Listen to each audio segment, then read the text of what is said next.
বিসমিল্লাহির রহমানির রহিম। আসসালামু আলাইকুম। বাংলাদেশ মৎস্য উন্নয়ন কর্পোরেশনে 84টি পদের যে একটি নতুন সার্কুলার প্রকাশ করা হয়েছে, এটির আবেদন শুরু হবে আগামী 14 আগস্ট 2025 সালে এবং আবেদন চলবে আগামী 13 সেপ্টেম্বর 2025 সাল পর্যন্ত। এখানে বাংলাদেশের সকল জেলা থেকে নারী পুরুষ উভয়ে সর্বনিম্ন অষ্টম শ্রেণী পাশ করলে এই সার্কুলারে আপনি আবেদন করতে পারবেন। এখানে মূলত নবম থেকে 20তম গ্রেডের বিভিন্ন পদে জনবল নিয়োগ দেওয়া হবে। সো আজকের এই ভিডিওতে এই সার্কুলার এবং এর আবেদন পদ্ধতি নিয়ে আলোচনা করব, তাই ভিডিওটি না টেনে ধৈর্য সহকারে শেষ পর্যন্ত দেখুন। আর ভিডিওর কোনো জায়গায় বুঝতে প্রবলেম হলে অবশ্যই আমাকে কমেন্টস করে জানাবেন। সো চলুন কথা না বাড়িয়ে চলে যায় ডিরেক্ট এটির সার্কুলারে। সো এটি হচ্ছে বাংলাদেশ মৎস্য উন্নয়ন কর্পোরেশন, যেটি হচ্ছে মৎস্য ও প্রাণী সম্পদ মন্ত্রণালয়ের অধীনে। এখানে আপনাকে অস্থায়ী এবং স্থায়ী দুই পদেই নিয়োগ নেওয়া হবে এবং অবশ্যই এখানে আপনাকে অনলাইনের মাধ্যমে আবেদন করতে হবে এবং আপনাকে বাংলাদেশের স্থায়ী নাগরিক হতে হবে। সেক্ষেত্রে কিন্তু এখানে আপনি আবেদন করতে পারবেন। সো এখানে দেখতে পাচ্ছেন প্রথমে ক্রমিক নাম্বার, পদের নাম, বেতন স্কেল, গ্রেড দেওয়া আছে, পদ সংখ্যা, শিক্ষাগত যোগ্যতা এবং অভিজ্ঞতা এখানে দেখতে পাচ্ছেন। সো প্রথম যে পদ সেটা হচ্ছে ব্যবস্থাপক, এখানে অস্থায়ী পদে, এটা হচ্ছে নবমতম গ্রেডের একটি চাকরি। এখানে পদসংখ্যা হচ্ছে 4টি এবং শিক্ষাগত যোগ্যতা যে এখানে দেখতে পাচ্ছেন তিনটি বিষয় দেওয়া আছে: অর্থনীতি, বাণিজ্য অথবা পরিসংখ্যান। এই যে কোনো একটি বিষয় আপনাকে স্নাতকোত্তর ডিগ্রি কমপ্লিট করতে হবে। অবশ্যই প্রথম শ্রেণী থাকতে হবে সেটা রেজাল্ট, এবং দ্বিতীয় শ্রেণীর রেজাল্ট অবশ্যই কিন্তু আপনাকে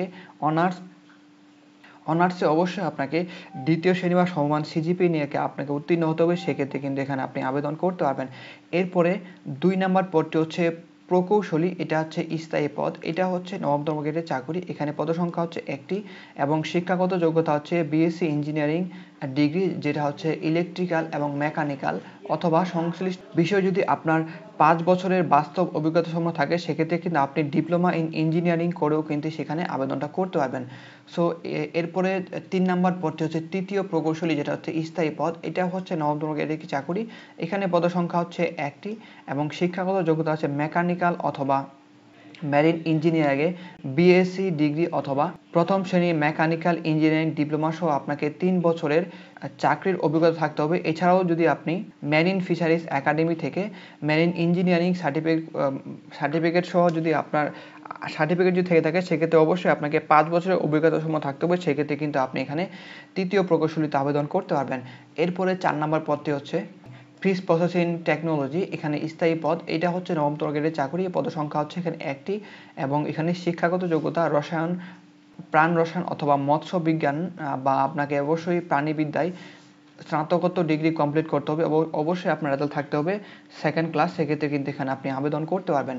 এরপরে 5 নম্বর পদটি হচ্ছে ফিশ কালচারিস্ট, এখানে হচ্ছে স্থায়ী পদ এবং এটা হচ্ছে নবমতম গ্রেডের চাকরি। পদসংখ্যা হচ্ছে এখানে 1টি। এখানে অবশ্যই আপনাকে মৎস্য বিজ্ঞান অথবা প্রাণীবিদ্যায় আপনাকে 2 বছরের স্নাতকোত্তর ডিগ্রি কমপ্লিট করতে হবে। সেক্ষেত্রে কিন্তু এখানে আপনি আবেদনটা করতে পারবেন এবং অবশ্যই আপনার রেজাল্ট থাকতে হবে দ্বিতীয় শ্রেণী বা সমমান সিজিপিএ। এরপরে দেখতে পাচ্ছেন 5 নম্বর পদটি হচ্ছে প্রশাসনিক অফিসার, যেটা হচ্ছে স্থায়ী পদ। এখানে গ্রেড হচ্ছে 11তম গ্রেডের চাকরি। পদসংখ্যা হচ্ছে এখানে 1টি। এখানে স্নাতক ডিগ্রি কমপ্লিট করলে এখানে কিন্তু আপনি আবেদন করতে পারবেন। এরপরে 6 নম্বর পদটি হচ্ছে সহকারী মার্কেটিং অফিসার, স্থায়ী পদ। এখানে পদসংখ্যা হচ্ছে 2টি। এটা হচ্ছে 11তম গ্রেডের একটি চাকরি। এখানে কিন্তু আপনি স্নাতক ডিগ্রি কমপ্লিট করলে আবেদনটা করতে পারবেন। এরপরে 8 নম্বর যে পদ সেটা হচ্ছে নিরাপত্তা অফিসার। এখানে পদসংখ্যা হচ্ছে 1টি এবং এখানে হচ্ছে 11তম গ্রেডে একটি চাকরি এবং এখানে কিন্তু আপনাকে শিক্ষাগত যোগ্যতা বাংলাদেশ সেনা অথবা নৌ অথবা বিমান বাহিনীর নায়ক সুবেদার বা সমমানের প্রাক্তন সদস্যরা কিন্তু এখানে এই পদের জন্য আবেদন করতে পারবেন। এরপরে দেখতে পাচ্ছেন 9 নাম্বার যে পদ সেটা হচ্ছে হিসাব রক্ষক, এটা হচ্ছে স্থায়ী পদ। এখানে পদসংখ্যা হচ্ছে 2টি। এটা হচ্ছে 11তম গ্রেডের চাকরি। এখানে কিন্তু আপনাকে বাণিজ্যিক বিষয়ে স্নাতক ডিগ্রি কমপ্লিট করতে হবে। সেক্ষেত্রে আপনি আবেদনটা করতে পারবেন। এরপরে 10 নম্বর পদ হচ্ছে অডিটর, এটা হচ্ছে স্থায়ী পদ। এখানে পদসংখ্যা হচ্ছে 1টি। এখানে অবশ্যই আপনাকে বাণিজ্যিক বিষয়ে স্নাতক ডিগ্রি কমপ্লিট করতে হবে। এরপরে 11 নম্বর পদটি হচ্ছে ফোরম্যান, এটা হচ্ছে স্থায়ী পদ। এখানে পদসংখ্যা হচ্ছে 3টি এবং এখানে অবশ্যই আপনাকে শিক্ষাগত যোগ্যতা হতে হবে ডিপ্লোমা ইন ইঞ্জিনিয়ারিং মেকানিক অথবা ইলেকট্রনিক এই সকল বিষয়ে অথবা আপনাকে সংশ্লিষ্ট ট্রেডের উপরে কোর্স করতে হবে এবং অবশ্যই আপনাকে ট্রেড কোর্স করে থাকেন সেক্ষেত্রে অবশ্যই আপনাকে 5 বছরের অভিজ্ঞতা সম্পন্ন থাকতে হবে, সেই ক্ষেত্রে কিন্তু এখানে আপনি আবেদনটা করতে পারবেন। এরপরে 12 নম্বর পদটি হচ্ছে চতুর্থ প্রকৌশলী। এখানে গ্রেড হচ্ছে 11তম গ্রেড এবং এখানে পদসংখ্যা হচ্ছে 1টি এবং এখানে আপনাকে marine fisheries academy, marine engineering certificate অথবা মেরিন ইঞ্জিনিয়ারিংয়ের ডিপ্লোমা করতে হবে এবং অবশ্যই আপনাকে সংশ্লিষ্ট বিষয়ে 2 বছরের অভিজ্ঞতা সম্পন্ন থাকতে হবে, সেক্ষেত্রে কিন্তু আবেদন করতে হবেন। এছাড়া আমি যদি আপনাদের একটু বিস্তারিত বলি, এখানে আপনাদের শিক্ষাগত যোগ্যতার পাশাপাশি যে অভিজ্ঞতা চাইছে সেক্ষেত্রে অবশ্যই আপনাকে উক্ত বিষয়ের প্রতি অভিজ্ঞতা হতে হবে, সেক্ষেত্রে কিন্তু আপনি আবেদনটা করতে হবেন এবং আবেদন করার সময় কিন্তু সেখানে দেওয়া থাকবে যে আপনি উক্ত বিষয়ের প্রতি যে কয় বছরের অভিজ্ঞতা চাইবে সেই কয় বছরের অভিজ্ঞতা আছে কিনা সেটা কিন্তু অবশ্যই সেখানে টিক মার্ক দিতে হবে এবং পরবর্তীতে যদি আপনি পরীক্ষার সময় যদি আপনি ধরা পড়েন বা আপনার যদি সেই বিষয়ে অভিজ্ঞতা না থাকে সেক্ষেত্রে কিন্তু এখানে আপনার আবেদন বাতিল হয়ে যাবে এবং পরবর্তীতে আপনার বিরুদ্ধে মিথ্যা তথ্য দেওয়ার অভিযোগে আপনার বিরুদ্ধে আইনানুগ ব্যবস্থা নেওয়া হতে পারে। সেক্ষেত্রে অবশ্যই আপনি সঠিক এবং নির্ভুল তথ্য দিয়ে কিন্তু আপনার আবেদন সেগুলো ফিল আপ করবেন। এরপরে 13 নম্বর পদটি হচ্ছে উচ্চমান অফিস সহকারী। এটা হচ্ছে স্থায়ী পদ। এখানে পদসংখ্যা হচ্ছে 4টি এবং এটি হচ্ছে 14তম গ্রেডের একটি চাকরি। পদসংখ্যা এখানে শিক্ষাগত যোগ্যতা হচ্ছে দ্বিতীয় শ্রেণী হতে আপনাকে অবশ্যই স্নাতক ডিগ্রি কমপ্লিট করতে হবে, সেক্ষেত্রে কিন্তু এখানে আপনি আবেদন করতে পারবেন। এখানে দ্বিতীয় শ্রেণী বা সমান সিজিপিএ বলতে মূলত 2.25 থেকে 2.99 পর্যন্ত এই পয়েন্টকে মূলত সেকেন্ড ক্লাস বা দ্বিতীয় শ্রেণী হিসেবে কাউন্ট করা হয়। সেক্ষেত্রে অবশ্যই আপনাকে 2.50 উপরে পেতে হবে, এটা অনার্সে, সেক্ষেত্রে কিন্তু এখানে আপনি আবেদন করতে পারবেন। এরপরে 14 নম্বর পদটি হচ্ছে স্টোর কিপার। এটা হচ্ছে স্থায়ী পদ এবং এখানে পদসংখ্যা হচ্ছে 3টি। এখানেও আপনাকে দ্বিতীয় শ্রেণী পেতে হবে, স্নাতক ডিগ্রি কমপ্লিট করতে হবে। এছাড়াও 15 নম্বর পদটি হচ্ছে মার্কেটিং সহকারী। এটা হচ্ছে অস্থায়ী পদ। এখানে পদসংখ্যা হচ্ছে 5টি। এখানে কিন্তু আপনাকে স্নাতক ডিগ্রি কমপ্লিট করলে আবেদন করতে পারেন, এখন কোনো রেজাল্টের ভ্যারি করে না। এরপরে 16 নম্বর যে পদ সেটা হচ্ছে 60 মুদ্রাক্ষরিক কাম কম্পিউটার অপারেটর। এটা হচ্ছে স্থায়ী পদে নিয়োগ নেওয়া হবে এবং এখানে পদসংখ্যা হচ্ছে 3টি এবং এটি হচ্ছে 14তম গ্রেডের একটি চাকরি। এখানে পদসংখ্যা, এখানে শিক্ষাগত যোগ্যতা উচ্চ মাধ্যমিক বা এইচএসসি কমপ্লিট করলে আবেদন করতে পারেন। এছাড়া অবশ্যই আপনাকে সার্টিফিকেট যে টাইপিং স্পিড সেটা সর্বনিম্ন আপনাকে বাংলায় 50 এবং ইংরেজি থাকতে 80 থাকতে হবে এবং সাধারণ যে টাইপিং স্পিড সেটা বাংলায় 30 এবং ইংরেজিতে 40 থাকতে হবে, সেক্ষেত্রে কিন্তু এখানে আপনি আবেদনটা করতে পারবেন। এরপরে পরের যে পদ সেটা হচ্ছে 60 মুদ্রাক্ষরিক কাম কম্পিউটার অপারেটর। এটা হচ্ছে এখানে স্থায়ী পদ, কম্পিউটার অপারেটর এখানে স্থায়ী পদ এবং এটি হচ্ছে 2টি পদে নিয়োগ নেওয়া হবে। এখানেও কিন্তু আপনাকে অবশ্যই সংশ্লিষ্ট বিষয়ে বা আপনার যে লিপি সেটা টাইপিং স্পিড বাংলা থাকতে হবে 80 এবং ইংরেজিতে 100 এবং সাধারণ টাইপিং স্পিড হচ্ছে 30 এবং ইংরেজিতে 45 এবং এখানে আপনি এইচএসসি কমপ্লিট করলে আবেদনটা করতে পারবেন। এরপরে 18 নম্বর যে পদ সেটা হচ্ছে নিরাপত্তা পরিদর্শক স্থায়ী পদে। এখানে পদসংখ্যা হচ্ছে 2টি এবং এখানে গ্রেড হচ্ছে 14তম গ্রেডের চাকরি। এখানে অবশ্যই আপনাকে সেনা অথবা নৌ অথবা বিমান এই যে কোনো 3টি একটি বাহিনী হতে আপনাকে হাবিলদার অথবা সমমানে আপনি যদি প্রাক্তন সদস্য হয়ে থাকেন সেক্ষেত্রে কিন্তু এখানে আপনি আবেদনটা করতে পারবেন। এরপরে 19 নম্বর পদটি হচ্ছে সহকারী হিসাব রক্ষক। এটা স্থায়ী পদে নিয়োগ নেওয়া হবে। এটা হচ্ছে 14তম গ্রেডের চাকরি। এখানে পদসংখ্যা হচ্ছে 3টি। এখানে আপনাকে বাণিজ্যিক বিষয়ে স্নাতক ডিগ্রি কমপ্লিট করতে হবে, সেক্ষেত্রে আপনার এছাড়াও যদি আপনি অভিজ্ঞতা সম্পন্ন সেক্ষেত্রে কিন্তু এখানে আপনাকে অগ্রাধিকার দেওয়া হবে। এরপরে দেখতে পাচ্ছেন ক্যাশিয়ার। এটা হচ্ছে স্থায়ী পদ, এখানে অস্থায়ী পদ। এখানে পদসংখ্যা হচ্ছে 5টি এবং এখানে কিন্তু আপনাকে অবশ্যই বাণিজ্যিক বিষয়ে স্নাতক ডিগ্রি কমপ্লিট করতে হবে এবং যদি আপনি অভিজ্ঞতা হন সেক্ষেত্রে কিন্তু আপনাকে অভিজ্ঞতা এখানে গ্রহণযোগ্য বা আপনার অগ্রাধিকার দেওয়া হবে। এরপরে 21 নম্বর পদটি হচ্ছে প্লাম্বার। এখানে স্থায়ী পদ। এখানে পদসংখ্যা হচ্ছে 1টি এবং উক্ত বিষয়ে আপনাকে ট্রেড কোর্স কমপ্লিট করতে হবে, সেক্ষেত্রে কিন্তু এখানে আপনি আবেদনটা করতে পারবেন। এছাড়া দেখতে পাচ্ছেন সিনিয়র অপারেটর। এখানে হচ্ছে স্থায়ী পদ, এটি পদসংখ্যা হচ্ছে 5টি এবং এখানে আপনাকে এসএসসি সার্টিফিকেট সহ অবশ্যই আপনাকে রেফ্রিজারেশন অ্যান্ড এয়ার কন্ডিশনিং এর উপরে ট্রেড কোর্স থাকতে হবে, সেক্ষেত্রে কিন্তু এখানে আপনি আবেদনটা করতে পারবেন। এরপরে 23 নম্বর পদটি হচ্ছে মেকানিক স্থায়ী পদ এবং এখানে পদসংখ্যা হচ্ছে 1টি এবং এখানে অবশ্যই আপনাকে উক্ত বিষয়ের উপরে ট্রেড কোর্স কমপ্লিট করতে হবে, সেক্ষেত্রে কিন্তু এখানে আপনি আবেদনটা করতে পারবেন। এরপরে 24 নম্বর পদটি হচ্ছে অপারেটর, যেটা হচ্ছে ট্রোল এবং এখানে স্থায়ী পদ। এখানে পদসংখ্যা হচ্ছে 1টি এবং এখানে অবশ্যই আপনাকে মাধ্যমিক বা এসএসসি কমপ্লিট করতে হবে এবং উক্ত বিষয়ের উপরে 3 বছরের বাস্তব অভিজ্ঞতা সম্পন্ন থাকতে হবে, সেক্ষেত্রে কিন্তু এখানে আপনি আবেদনটা করতে পারবেন। এরপরের 25 নম্বর পদটি হচ্ছে নার্সারি সহকারী। এটা হচ্ছে 14তম গ্রেডের চাকরি। এখানে পদসংখ্যা হচ্ছে 3টি। এখানে কিন্তু আপনাকে প্রাণীবিদ্যা অর্থাৎ জীববিজ্ঞান সহ আপনাকে উচ্চ মাধ্যমিকে কমপ্লিট করতে হবে এবং অবশ্যই আপনাকে যদি এই বিষয়ে অভিজ্ঞতা সম্পন্ন হন সেক্ষেত্রে কিন্তু এখানে আপনাকে অগ্রাধিকার দেওয়া হবে। এরপরে 26 নম্বর পদটি হচ্ছে ড্রাইভার। এখানে পদসংখ্যা হচ্ছে 7টি। এখানে কিন্তু আপনি 8ম শ্রেণী পাস করলে আবেদন করতে হবেন এবং অবশ্যই আপনাকে ভারী যে যানবাহন চালানোর বৈধ ড্রাইভিং লাইসেন্স সেটা কিন্তু আপনার থাকতে হবে। এরপরে সর্বশেষ এবং 27 নম্বর যে পদ সেটা হচ্ছে অফিস সহায়ক। এটা হচ্ছে স্থায়ী পদে এবং এখানে পদসংখ্যা হচ্ছে 20টি এবং এখানে কিন্তু আপনি 8ম শ্রেণী বা ক্লাস 8 পাস করলে আবেদনটা করতে হবেন। সো এটি ছিল মূলত বাংলাদেশ মৎস্য উন্নয়ন কর্পোরেশনের মোট 84টি পদের নিয়োগ বিজ্ঞপ্তি।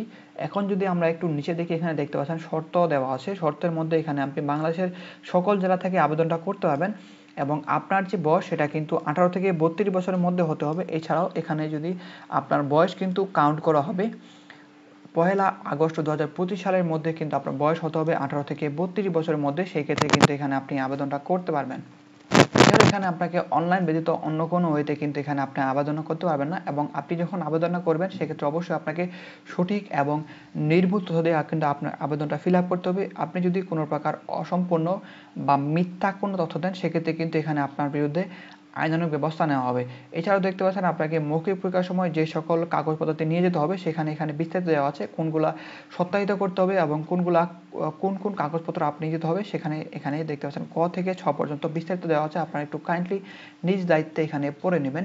এছাড়াও দেখতে পাচ্ছেন এখানে আপনাকে লিখিত পরীক্ষায় উত্তীর্ণ হওয়ার পরে পরবর্তীতে দেখতে পাচ্ছেন 16, 17, 21, 22, 23, 24 এবং 26 এই সকল পদের জন্য আপনাকে কিন্তু ব্যবহারিক পরীক্ষার পাশাপাশি মৌখিক পরীক্ষায় অংশগ্রহণ করতে হবে। প্রথমে লিখিত পরীক্ষা, এবার ব্যবহারিক পরীক্ষা, এবার মৌখিক পরীক্ষা, এই 3 ক্যাটাগরিতে মূলত আপনাকে পরীক্ষায় অংশগ্রহণটা করতে হবে।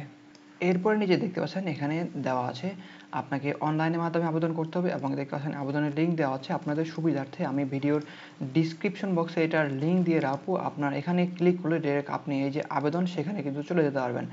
এরপরে যদি আমরা নিচে দেখি, এখানে দেখতে পাচ্ছেন আবেদনের শুরু সময় দেওয়া আছে।